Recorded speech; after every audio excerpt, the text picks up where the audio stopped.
Lady DJ అమ్మాయిలు వచ్చేశారు. ఇక డీజే టిల్లుకి చిల్లే. పూర్తి వివరాలకు చదవండి రేపటి సాక్షి హైదరాబాద్ ఎడిషన్. కూటమి ప్రభుత్వం ఎలాంటి నోటీసులు ఇవ్వకుండానే దుకాణాలు కూలగొట్టడంపై విశాఖపట్నంలో మత్స్యకారులు మండిపడుతున్నారు.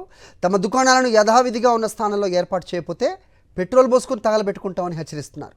15 ఏళ్ల నుంచి దుకాణాలు పెట్టుకుని జీవిస్తున్న తమ బ్రతుకులను రోడ్డు పాలు చేస్తే సహించేది లేదంటున్నారు. ఇప్పటికే అమ్మఒడి, మత్స్యకార భరోసా వంటి పథకాలు లేక తమ జీవితాలు దుర్భరంగా మారాయన్నారు. ప్రభుత్వం తమకు మేలు చేయకపోగా ఉన్న షాప్స్ తొలగిస్తే బ్రతికేది ఎలా అంటున్న మత్స్యకారులతో మా ప్రతినిధి నాయుడు మరిన్ని వివరాలు భీమిలి నియోజకవర్గం మంగవారిపేట నుంచి అందిస్తారు. కూటమి ప్రభుత్వం అధికారంలోకి వచ్చిన తర్వాత చిరు వ్యాపారుల మీద తమ ప్రతాపాన్ని చూపిస్తుంది. భీమిలి నియోజకవర్గంలో సుమారు 50 షాపులు 10 సంవత్సరాల నుండి నిర్వహిస్తున్న మత్స్యకారులు జీవనోపాధి మీద దెబ్బకొట్టింది. ఉన్న పలంగా ఆ షాపులన్నింటినీ కూడా తొలగించింది. ఎటువంటి నోటీసులు ఇవ్వకుండా వారిని అనేక ఇబ్బందులకు గురి చేస్తుంది. వారికి జరిగిన అన్యాయం మీద మనతో మాట్లాడేందుకు షాపులు తొలగించిన యజమానులు ఉన్నారు. చెప్పండి, ఇప్పుడు మీరు ఎన్ని సంవత్సరాల నుండి ఇక్కడ నిర్వహిస్తున్నారు? అంటే ఈ షాపులు తొలగించడం వల్ల మీకు ఎలాంటి ఇబ్బంది కలుగుతుంది? సార్ మేము మత్స్యకారులం, ఇక్కడే మాదంతా 10 సంవత్సరాల నుంచి ఇక్కడే జీవిస్తున్నాం. ఈ వ్యాపారాల మీద మా పిల్లలు చదివించుకుంటున్నాం. మేము కూడా 3 పూటలు తింటున్నాం. ₹2 కడుపుకి నింపుకుంటున్నాం అనుకునే సమయంలో కూటమి ప్రభుత్వం ఏర్పడిన తర్వాత చాలా వరకు నష్టపోయాం. ఇది పేదవాళ్ళ పొట్టలు కొట్టడానికి కక్షపూర్వకంగా చేసినట్లు ఉంది. ఇది అంటే కనిపిస్తుంది అందరికీ. బీచ్కి వెళ్తే సముద్రంలోకి ఏటకి వెళ్ళవట్లేదు. మేము దేని ముందు బ్రతకాలి? మొక్కజొన్నలు అమ్ముకోవడం, టీ అమ్ముకోవడం, ఏదో బ్రతిదామన్నా కూడా అది కూడా అయినా మా చేపలకి ఎక్కడ వాల్యూ లేదండి. ఎక్కడన్నా బ్రతిదామన్నా మమ్మల్ని బ్రతకనివ్వట్లేదు. కోట్ల మట్టుకు వచ్చేస్తున్నారు కానీ జనాలు ఓట్లు వేసేటప్పుడు మరి మంచి మాట్లాడతారు. ఇలాంటి సమస్యలు వస్తే మట్టుగా మాట ఇచ్చారండి మొన్న ఎమ్మెల్యే గారు. ఎంత ఆనందపడ్డాం అందరం కలిసి మాట ఇవ్వగాలి. సరే, ఎమ్మెల్యే గంటా శ్రీనివాస్ గారండి, ఇంటికి వెళ్ళాం, వెళ్తే వచ్చాము, మాట ఇచ్చారు, మాట ఇవ్వగల. సరేలే అయితే మనం అందరం తృప్తిగా ఆ రోజు నైట్ భోంచేసామండి. మళ్ళీ నిన్న కూడా మళ్ళీ ఖాతరు లేదు మనుషులకి అసలనా. మేము ఎక్కడికి వెళ్ళి బ్రతకాలండి? మాకు సముద్రంకి ఇది లేదు, ఇక్కడ రోడ్డు మీద బ్రతకడానికి ఇది లేదు. మేమేం చచ్చిపోవాలి అయితే పిల్లలతోనూ. మరి స్విచ్ ఆపేయడము, మరి పెద్ద మనిషిగా ఉండి మేము పెద్ద ఎమ్మెల్యే అంటారు. ఎమ్మెల్యే చేసే న్యాయం ఏది? మాకు పేదోళ్ళకి ఏ న్యాయం చేశారు? ఏంటి న్యాయం చేయాలి? పేదోళ్ళకి న్యాయం జరగాలి సార్. మరి ప్రతి ప్రభుత్వానికి దండం పెడతాం, మాకు న్యాయం జరగాలి. న్యాయం జరగకపోతే రోడ్ల మీద పడేసినట్టుగా ఉంటారు. ఇంట్లో సామాన్లు ఇసిరేసి బడ్డీలు తోసి పద్ధతి సార్. ఎక్కడి నుంచి వచ్చి బతకట్లే కదా.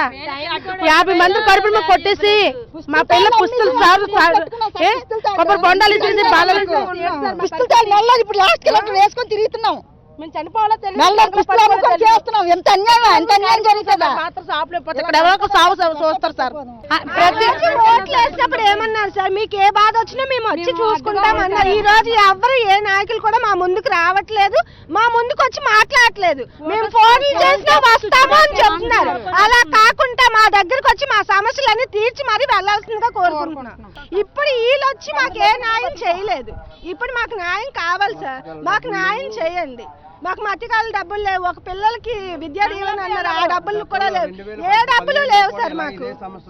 అసలు ఇక్కడ మేము ఒకటి అడుగుతా ఉన్నాం ఈ కూటమి ప్రభుత్వాన్ని. అయితే గతంలో వీళ్ళు సుమారు 15 సంవత్సరాలు 14 సంవత్సరాల నుండి ఇక్కడ వ్యాపారం చేసుకుంటూ జీవనం సాగిస్తున్నారు రోడ్డు పక్కన.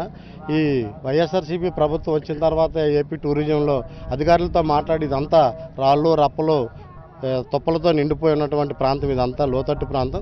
వీళ్ళందరూ కూడా ఎవరు పెట్టుకున్నా ఒక బడ్డీయో లేకపోతే ఏదో 4 కర్రలపాతి తరపై వేసుకొని తోపుడు బలుతో వ్యాపారం చేసుకుంటారు. పర్మనెంట్ స్ట్రక్చర్ అయితే ఎప్పుడూ లేదు.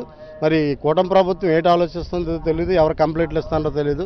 ఒక పేదవాడు మత్స్యకారుడు, అసలు సముద్రం అనేది పేదవాడు హక్కు, జీవించే హక్కు మత్స్యకారుడికి ఉంటుంది. అలాంటి తీర ప్రాంతంలో కూడా మేము ఏదో షాపులు పెట్టుకొని కొబ్బరికాయల వ్యాపారం, మొక్కజొన్నల వ్యాపారం, టీ అమ్ముకోవడం, ఇడ్లు అమ్ముకోవడం తప్పితే ఇక్కడ ఏదో బంగారం షాపులో లేకపోతే వెండి షాపులో లేకపోతే ఇక్కడ ఏమి అమ్ముకోవడం జరగటం లేదు. ఇప్పటి వరకు కూడా కనీసం మత్స్యకార భరోసా కూడా ఇవ్వలేని ప్రభుత్వం కనీసం వ్యాపారం చేసుకునైనా బ్రతుకుతాం అనుకుంటే దాంట్లో కూడా అడ్డంకులు సృష్టించి ఎవరికో ఇచ్చేసామనేది చాలా హాస్యాస్పదంగా ఉంది. ఎవరికి ఇచ్చినా దీని మీద అయితే మేము చెప్తాను, ఇది సిఆర్జెడ్ ప్రాంతానికి సంబంధించిన విషయం.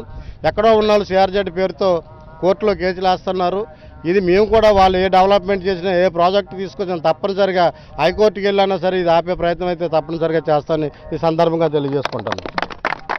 కూటమి ప్రభుత్వం అధికారంలోకి వచ్చిన తర్వాత కక్షపూరితంగానే ఇక్కడ ఉన్న షాపులన్నింటిని కూడా తొలగిస్తుందని, మత్స్యకారులకి ఇప్పటికే మత్స్యకార భరోసా పడకపోవడం వల్ల కానీ, లేదంటే అమ్మఒడి లాంటి పథకం వల్ల డబ్బులు పడకపోవడం వల్ల ఇప్పటికే తీవ్రమైన ఇబ్బందులు పడుతున్నాము. ఉన్న షాపుల్లో కూడా తొలగించేస్తే తాము ఎలా బతికేదని చెప్పి ఇక్కడున్న మత్స్యకారులంతా కూడా ఆవేదన వ్యక్తం చేస్తున్నారు. స్థానికంగా ఉన్న ఎమ్మెల్యే గంటా శ్రీనివాసరావు దగ్గరికి వెళ్ళి తమ సమస్యను చెప్పుకున్నప్పటికీ కూడా పరిష్కారం కాలేదని మత్స్యకారులంతా కూడా చెప్తున్నారు.